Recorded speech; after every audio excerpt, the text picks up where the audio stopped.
Oi gente, tudo bem? Estamos chegando com mais um vídeo aqui no canal. No vídeo de hoje vamos falar de um cara que eu sou muito fã. Vamos falar desse cara maravilhoso que é Baruch de Spinoza. Vem comigo.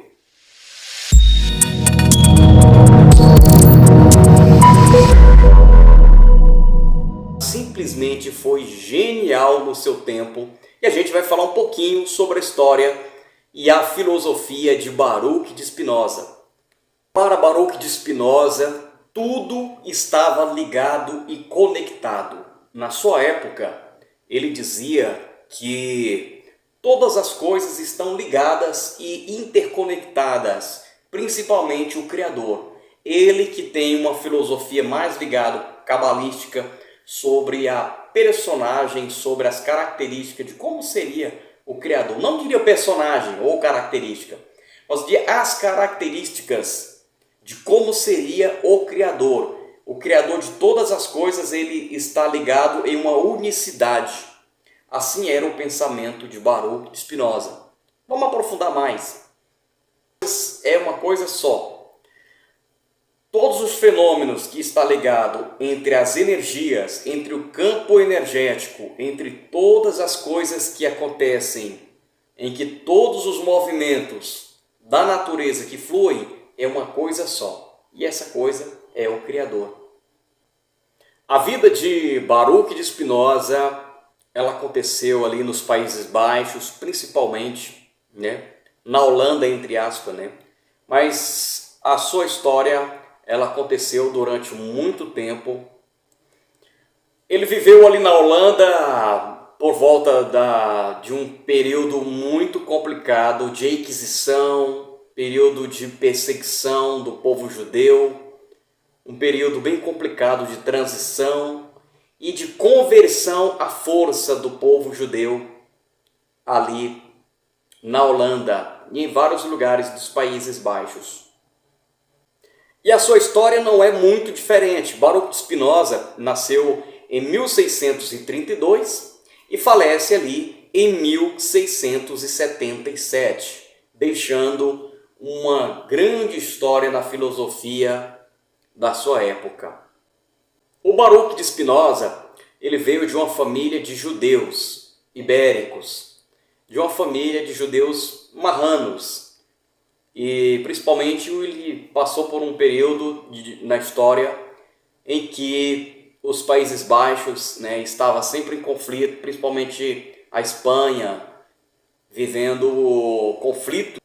E Baruch de Spinoza frequentava círculos de grandes estudiosos, de pessoas muito fluentes, de filósofos, de pessoas que também veio de lá dos países ibéricos para a Holanda, e vinha fugindo da Inquisição, onde eles tiveram que se esconder, tiveram que passar por vários períodos da sua história, se escondendo, vivia escondendo de outras perseguições cristãs que aconteciam na sua época.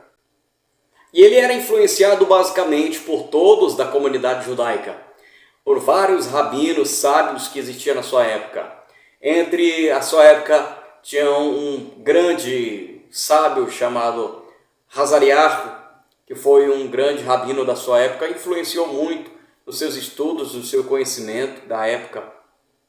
E o Baruch de Spinoza, antes de acontecer ali o Xerém, a expulsão da comunidade judaica, por causa da sua filosofia, porque ele ter falado a verdade abertamente, porque ele ter dito muitas verdades na sua época, e o seu pai, que também era comerciante, ele não quis herdar nada do seu pai, mas simplesmente dar continuidade aos seus estudos, à sua filosofia, já que ele era um grande sábio da sua época, um grande intelectual do seu tempo. E ele, durante muito período de perseguição, onde até ele recebe outras oportunidades para estar lecionando em outros lugares, principalmente pela vontade de alguns romanos, de que ele pudesse ir para Roma ou para outros países como a Espanha para ensinar. E existem alguns conflitos sobre a filosofia, principalmente as filosofias de Baruch de Spinoza, no seu tempo, em que ele começava a ter explanar um pouco mais do seu conhecimento para os eruditos, para os sábios da sua época. E ali criava-se divergências de pensamentos. Uma das obras que Baruch de Spinoza escreveu, que é o seu tratado teológico, né, que foi muito importante para a sua época. O Tratado Teológico e Político de Baruch de Spinoza, pelo que a gente entende, foi um conceito muito primordial e muito fundamental na sua época, e até para os dias de hoje. Aí ele começa a escrever lá para 1665 e lança logo lá, bem antes da sua morte, 1670. Tá? E o Baruch de Spinoza, na sua época, que ele lançou aquilo, muita gente atribuía os seus conhecimentos com alguns estudos alemães, alguns conhecimentos alemães, algumas coisas que se tornou muito forte lá na Alemanha, que eles deram até o nome de espinosismo, mais ou menos isso. É um período em que eles acreditavam que todo aquele conhecimento vinha da Alemanha, mas na verdade veio de Baruch de Spinoza, em um contexto muito único e um conhecimento grandioso para a sua época. E um dos seus tratados, desse tratado que é muito importante, existe muito conceito importante para a gente entender. Por que o povo é irracional? Segundo, por que o povo se orgulha da tamanha escravidão que eles passavam? Claro que a gente não está falando aqui no sentido social, né, das pessoas escravizadas na sua época. Estamos falando aqui no sentido mental, no sentido político, né? Terceiro, por que os homens lutam pela sua escravidão, achando que estão lutando pela sua liberdade? Quarto, por que é tão difícil conquistar a liberdade como suportar a liberdade? É um conceito que a gente vê ainda e entende nos dias de hoje, não é verdade? E a gente também entende o como é importante, quais as questões que movem Baruch de Spinoza pela sua época. Por que é tão difícil isso de entender? São questões bastante atuais que também poderiam ser ditas nos dias de hoje. Também, né? E ele também, Baruch de Spinoza, ele entrou muito nesse campo da filosofia e da religião. Ele falava bastante sobre a questão da filosofia e da religião. Por que as pessoas acreditam numa divindade que supostamente poderia ser o Criador? Basta a gente olhar nas igrejas de hoje, a loucura que existe nas igrejas de hoje. Está travando um pouco aqui a minha imagem, mas basta a gente olhar um pouco nas loucuras que a religião ensina hoje. Se você olhar bem, é algo que não faz nenhum sentido. As pessoas ficarem dentro das igrejas gritando, pulando, se esperneando, sabe? E tirando o demônio, que a gente sabe que aquilo tudo é teatro, é tudo um teatrinho. E levanta um conceito muito errôneo de quem seria o Criador. Eu fico olhando aqui no Brasil, um grupinho aí, que eu já falei isso aqui no meu canal e eu tenho liberdade para me falar, que é a minha opinião. Um grupinho chamado Benei Noah, e eu quero deixar isso claro, que nunca existiu no judaísmo e em lugar nenhum o conceito chamado Benei Noah, de que todo mundo seria filho de Noah. Primeiro, se todos nós fôssemos filhos de Noah, primeiro que o mundo teria que se fechar ali no dilúvio. E a gente já sabe, já foi comprovado, tanto na arqueologia, como na historicidade, como na história, como na Sagrada Escritura, o dilúvio não foi no mundo todo. O dilúvio que aconteceu não foi no mundo todo. Então não existe esse negócio de Benei Noah. Primeiro, não existe Benei Noah, certo? Segundo, Noah não escreveu ali 7 leis, falou, peraí, eu vou escrever aqui 7 leis e dá para você. Não existe na história dizendo que Noah escreveu ali 7 leis e entregou para algum grupo de pessoas. Peraí, eu vou entregar aqui para um grupo de pessoas, a partir de agora vocês são Benei Noah. Vocês são filhos de Noah. Benei Noah, para você que não sabe, é filho de Noah. Tá? Então, o próprio Baruch de Spinoza, não que ele falava sobre isso, mas ele falava nessa filosofia de que não existe um conceito chamado Benei Noah. Não existe. Não existe 7 leis de Noah. Se você segue 7 leis de Noah, você é tolo. Você está perdendo seu tempo. Tá? Porque não existe 7 leis de Noah. E segundo o Baruch de Spinoza, o Criador, ele é a própria energia, ele é a própria essência, a própria energia que move a própria natureza e todos os sistemas da natureza. Quando a gente já fala da natureza, a gente já engloba tudo aqui, os planetas, as galáxias, os universos. É uma força, é uma energia que move, que se concentra em tornar isso uma retidão, tá? Não existe um ser lá em cima chamado Deus, que está sentado num trono, falando, ó, você fez uma coisa errada. Opa, peraí, eu tô olhando aquele ali, tá fazendo uma coisa errada. Ó, aquele ali é um crente, tá fazendo a coisa errada. Aquele ali é um muçulmano, tá fazendo a coisa errada. Aquele ali é um judeu, tá fazendo a coisa errada. Não existe. Isso aí é um conceito completamente errado. O Criador, ele não se cansa, como diz aí umas passagens bíblicas que diz que Deus fez o mundo em 7 dias e descansou, que é uma grande mentira, isso aí é um grande erro, que lá no hebraico não tem a palavra descansar. Aliás, a palavra descansar, não existe a palavra descansar. A palavra é cessar e não é descansar. E outros erros, se eu fosse analisar os erros da Bíblia aqui, nós iríamos analisar aqui, nós iríamos passar muito tempo. O próprio Baruch de Spinoza, ele contestou, ele mostrou isso dentro dos seus conhecimentos, né? Não estou dizendo que você deve abandonar a sua religião, mas se você é um religioso e quer continuar na sua religião, quer continuar no erro, mesmo sabendo conscientemente de que você está no caminho errado, continua no teu caminho errado. Ninguém vai atrapalhar você. Continua errando, continua no seu caminho errado. Ninguém vai atrapalhar você. Você só fica errado hoje no mundo, dentro da religião, se você quiser. Porque olha para tudo que você vê agora. O mundo é movido pela comunicação, pelo conhecimento. Hoje nós estamos vivendo a era do conhecimento. Já foi descoberto até aqui no estado do Goiás, um local onde tinha ossos incríveis lá de ninguém sabe quantos anos tem, parece que há 2000 anos atrás, uma coisa assim. Então nós estamos na era da informação, do conhecimento. Você só vive enganado se você quiser, você só fica debaixo dos pés de pastores, enganando as pessoas se você quiser. Você não é obrigado a ficar. E o Baruch de Spinoza, ele vai buscar analisar a Bíblia dentro de um contexto intelectual, assim como ele analisa um documento, por exemplo. E ele faz uma análise profunda dentro da sua própria época, dentro do seu próprio tempo. Está travando um pouco aí minha câmera aqui, minha imagem, mas dá para você entender o que eu estou falando, né? O Baruch de Spinoza, ele faz um levantamento, um estudo bem profundo no seu tempo, na sua época, da veracidade das Sagradas Escrituras no seu tempo. Sagrada entre aspas, né? Não tem nada de sagrado ali, né?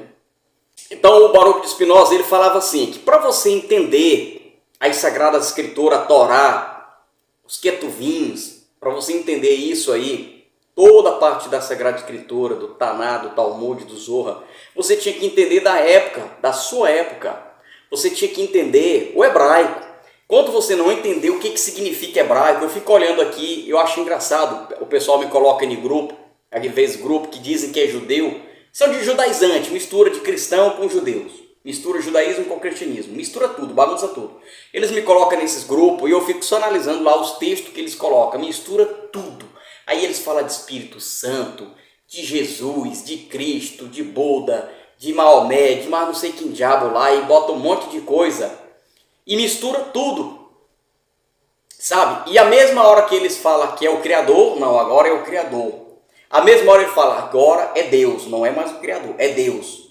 É Deus, aquele homem que se arrepende, aquele homem que se engana, aquele homem que, opa, peraí, me enganei, eu fiz uma coisa aqui, aquele homem que não é onisciente, que não é onipotente, não é onipresente, não é nada, sabe? Então o Baruch de Spinoza estudou isso muito a fundo. E até os dias de hoje, para você compreender a própria Torá, você tem que estudar os ketuvins, a essência, saber o que existiu no hebraísmo antigo, por que existia aquele nome, o que quer dizer o tetagrama, o que tem a ver o tetagrama com o nome do universo, o nome do Criador, o que tem a ver, o que significa. É invenção de homem? Não é? Foi revelado para Moisés, Moshe, ou não foi?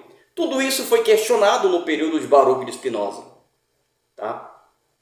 E a gente vai num ponto mais profundo também agora. O Baruch de Spinoza, ele levantou dentro dos seus estudos um questionamento muito importante que intrigou muitos judeus da sua época. O questionamento é o seguinte: Baruch de Spinoza ele disse o seguinte: olha, não é possível que Moshe Rabbeinu tenha recebido tudo aquilo que está escrito na Torá. Aquilo que está escrito na Torá, nas Sagradas Escrituras, ali todos os 5 livros, não é algo que seja possível para o ser humano de escrever tudo aquilo que está escrito ali. O copista que escreveu tudo aquilo ali, com certeza, ele, segundo Baruch de Spinoza, ele esqueceu de algumas coisas, ele escreveu algumas coisas erradas, escreveu o contexto errado, porque, segundo ele, algumas palavras não existiam naquela época. Tá? Não existia para aquela época de Moshe. Tá? Essa é uma das filosofias que levantou muita polêmica no meio da comunidade judaica envolvendo o Baruch de Spinoza. Né? E ele vai começar a ler a Torá como fruto do seu próprio tempo, como algo atemporal. Né? E o Baruch de Spinoza ele diz assim, que a linha Torá ela não é algo 100% confiável, porque é praticamente impossível que Moshe tenha escrito tudo aquilo em pouco período de tempo, e que é algo que os textos não se harmonizam, não fazem sentido. Parece assim dar uma impressão de que os copistas, eles copiaram e escreveram aquilo, passaram de uma forma errada. Né? Tanto a interpretação da Halahá, que é a lei oral, como a própria interpretação da Torá, os 613 mandamentos. Por exemplo, nós temos aí um conceito, a ideia de milagres. Por exemplo, a ideia de milagres é algo que vai de confronto com o Criador, que traz uma interpretação de que o Criador errou. É uma interpretação errônea de como que o Criador ele pudesse fazer um milagre, como que ele já não sabesse daquele milagre, como que ele já não sabesse daquilo que iria acontecer. Então o Baruch de Spinoza ele traz uma interpretação nesse sentido. Tipo assim, a ideia de milagre é algo que diz respeito ao Criador. Como pode o Criador fazer algo que ele já sabe que vai dar errado? Né? Então é algo que não faz sentido. É tipo assim, se o Criador ele é perfeito, se o Criador ele é pura perfeição, por que ele ia fazer o milagre? Qual o sentido do milagre? Né? Porque o milagre é uma alteração das leis da natureza. Tipo assim, se você fala que Deus fez o milagre, que o Criador fez o milagre, você está dizendo que ele alterou o curso de uma coisa que ele mesmo fez. Faz sentido? Se ele precisou alterar o curso das coisas que ele fez, então o Criador não é perfeito. Então a criatura não é perfeita. E aqui tem um texto que eu quero falar para você, que Baruch de Spinoza escreveu. Um texto, e esse texto diz o seguinte, eu separei esse texto aqui para me falar agora para você. Diz assim: não há nada de mais digno da grandeza do Criador que manter as leis gerais estabelecidas por ele próprio. Nada de mais indigno do que acreditar que intervém para violar seu curso e a que propósito. Entendeu? Quer dizer, a ideia de milagre é a ideia de um erro de um Deus, de um Criador. Se ele fez as coisas com tamanha perfeição, por que ele mesmo teria que alterar as coisas que ele mesmo fez? Então, para isso, não faz sentido, é como se ele não fosse perfeito, segundo o Baruch de Spinoza, a interpretação desse texto. Sim, o Criador, ele é um showman, que ele precisa ficar sempre alterando as coisas para nos convencer de que ele está fazendo alguma coisa? Então isso é só uma das ideias de Baruch de Spinoza que ele levantou dentro desse questionamento muito importante para a sua época. Se fôssemos isso nos dias de hoje, assombraria muitas pessoas. Imagina no tempo, no século XVII, né?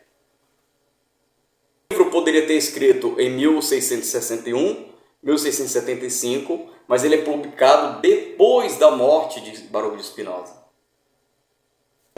Ele diz que o método é a gente enxergar além das coisas, além da confusão, né? Mostrar as coisas de uma forma mais ampla e não tão complexas, né? O nome do livro é Ética, demonstrada à maneira dos geômetras, de Baruch de Spinoza. Um livro sensacional, incrível, muito revelador. Todo mundo que lê esse livro vai ficar impressionado, porque realmente é muito revelador, muito desafiador, que traz temas muito importantes para a nossa reflexão nos dias de hoje. Porque ele tem proposições, axiomas e definições, tudo muito bem encaixado para os dias de hoje. Estudar e entender tudo, né? O livro ele é dividido em 5 partes. As partes desse livro são o seguinte: parte 1, o Criador, como que é o Criador, o seu pensamento. Ele mostra aquilo que é divino e o que não é divino, uma forma de reflexão para nosso raciocínio no tempo de hoje. Depois, ele fala sobre o corpo e a mente. É muito importante como ele entra em um profundo conhecimento sobre o poder da nossa mente através desse conhecimento. Aí ele vai se opor bastante sobre a visão cartesiana, sobre corpo e mente. A parte 3 é uma das partes mais conhecidas, que ele vai falar sobre as emoções, ele vai falar sobre sentimentos, sobre a alegria, sobre a esperança, sobre afeto. Parte 4, ele fala sobre as consequências da inadequação, escravidão, né? Então ele vai falar sobre as consequências da escravidão. Aqui não é no sentido social, escravidão no sentido mental mesmo, sabe? No sentido religioso. Depois ele vai falar sobre a questão mental, ele vai falar sobre liberdade, ele vai falar sobre conhecimento. Então é um livro sensacional. Os conhecimentos de Baruch de Spinoza. Então eu separei algumas definições aqui segundo Baruch de Spinoza. Eu vou ler para vocês. Uma definição muito importante. Algumas definições muito importantes segundo Baruch de Spinoza. Eu separei agora aqui para vocês. Conhecido que todas as coisas, todas as coisas, é uma coisa só. Tudo é uma única substância. Mas o que é substância? Substância é aquilo que existe em si. Substância é aquilo que o conhecimento não exige o conhecimento de uma outra coisa.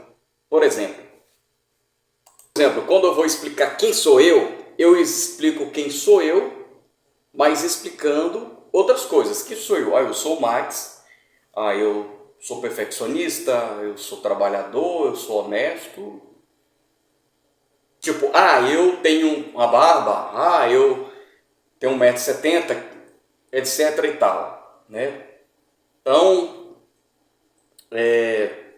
a substância é aquilo que não é explicado por outra coisa. Compreende? A substância é aquilo que não tem causa externa.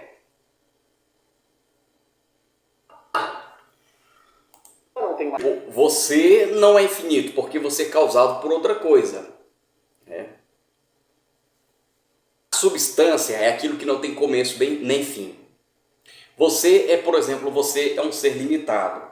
Você precisa se alimentar para poder existir. Você precisa fazer exercício físico para poder existir. Você precisa dormir para poder existir. E aquilo que não se explica é ilimitado. Não tem a causa e nem o causador daquilo que é explicado. Aquilo que é causa de si próprio. No espaço. Você consegue pensar no espaço, por exemplo? Na preposição 7, parte 3 do livro, ele disse assim, que a potência de pensar no Criador é igual à potência atual de agir. Como assim? O ser humano, ele pode pensar em muitas coisas. Ele pode pensar até no infinito, mas a sua limitação, mas o seu pensamento é ilimitado. Por que a gente pensa? A gente pensa porque a gente é imperfeito. Você está estudando filosofia, né? E se você soubesse de toda a filosofia, você não estudaria filosofia, por exemplo. Né? Não é isso que Sócrates disse? Sócrates disse, só sei que nada sei. Não é verdade?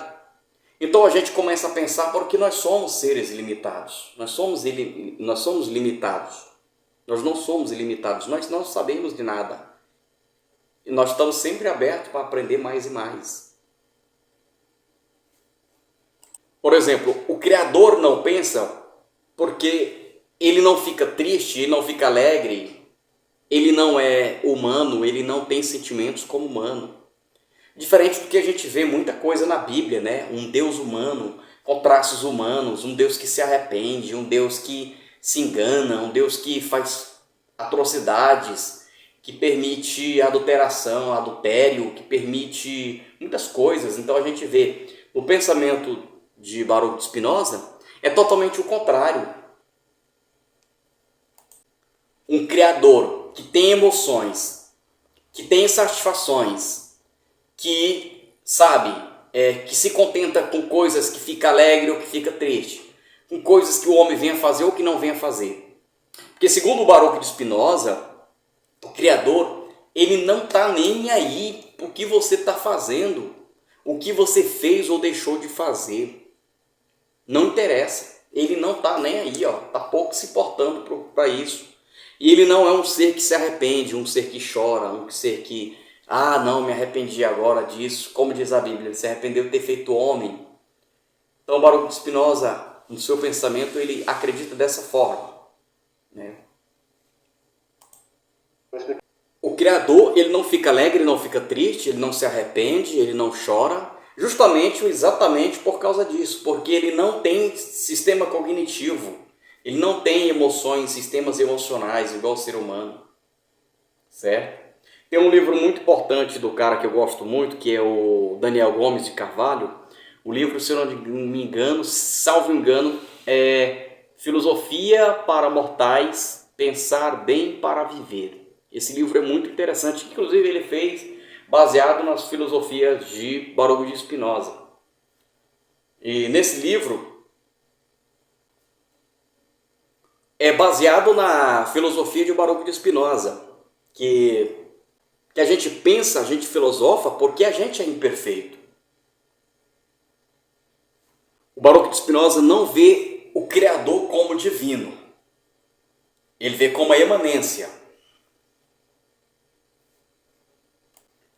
Ele não pensa justamente por causa da sua perfeição. Tá? O Baruch de Spinoza disse assim, na parte do seu livro: entendo que o corpo morre quando suas partes estão dispostas de forma a estar entre elas em outra relação de movimento e repouso. O fim não existe, a morte não existe. Todas as coisas continuam sempre a existir, mas em outros arranjos. É por isso que o Baruch de Spinoza dizia uma coisa muito interessante. Baruch Spinoza diz o seguinte, que o ser humano, em todas as coisas, elas não morrem. A morte sempre vem devido às ações externas. É o seu sistema imunológico, teu coração que pulsa, que cansa de pulsar, teu cérebro que trabalhou tanto e para de trabalhar, teu sangue que parou de correr, teus pulmões que parou de funcionar, teu sistema imunológico que parou de funcionar. Então, a morte sempre tem uma causa externa, o cansaço, né? É por isso que os outros animais, além do ser humano, eles não ficam pensando na morte. Porque eles sabem que a morte é algo inevitável e é algo externo. E os animais, eles vão se proteger quando eles são ameaçados, né?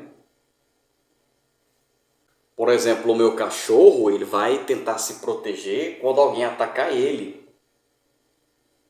Mas eles não ficam pensando, eu vou morrer um dia, e fica chorando e se lamentando.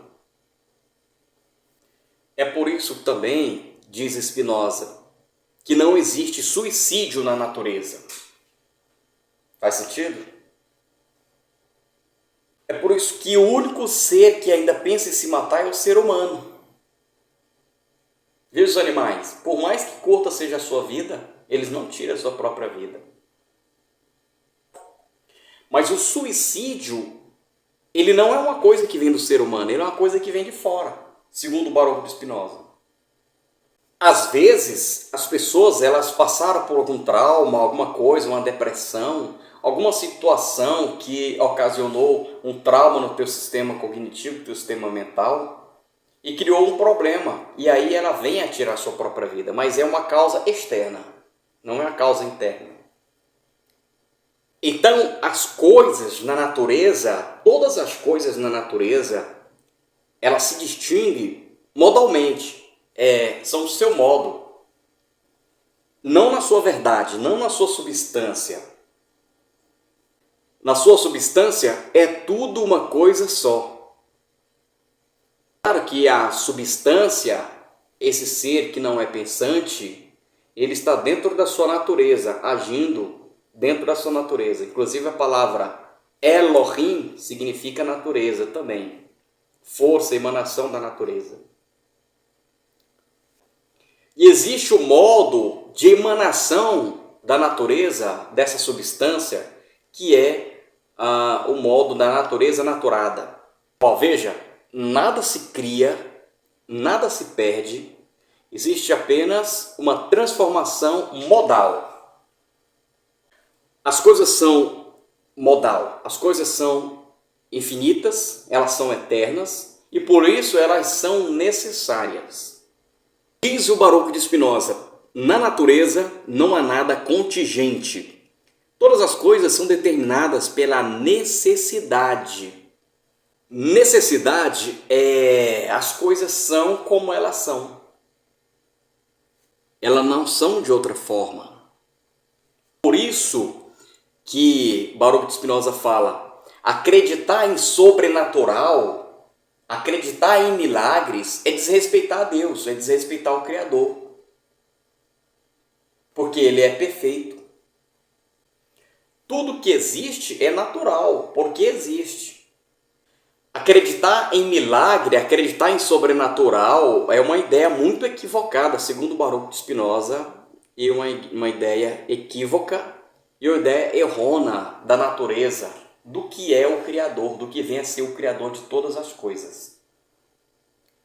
Também nós entramos em uma coisa do Baruch de Spinoza chamado paralelismo. Aí é uma coisa, um conceito que nós entramos para a gente tentar explicar isso. Vamos lá, vamos tentar explicar isso mais claramente. A separação de corpo e mente, daquilo que pensa e daquilo que não pensa. Por exemplo, entre corpo e alma. Isso é cartesiano. E nos dias de hoje, o conhecimento científico, vocês médicos, vocês cientistas, você não consegue mais separar isso, né? Você não separa mais uma coisa de outra, né? Por exemplo, quando você fica triste, você tem uma reação fisiológica no seu corpo, né? Muda-se o seu semblante, você começa a falar, o corpo fala de uma outra forma, né? Muda-se a sua circulação sanguínea, muda-se os batimentos cardíacos, muda-se muita coisa. Mas a gente sabe que hoje as coisas da alma, eles estão ligados ao nosso corpo também, né? Então, essa filosofia é muito importante de Baruch de Spinoza. E aí, o seguinte, aqui no livro, Baruch de Spinoza ele explica claramente o que é alegria e tristeza.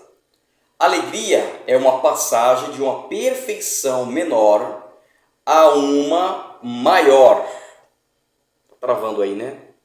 E perfeição, as coisas estão perfeitas de acordo com a natureza, né? Quando a gente perseverar numa coisa, né? Estou mais perfeito a comida, estou mais perfeito a essa noite de sono, estou mais perfeito a essa pessoa, estou mais perfeito a essa viagem. Então, são coisas que nos acontecem. A gente determina como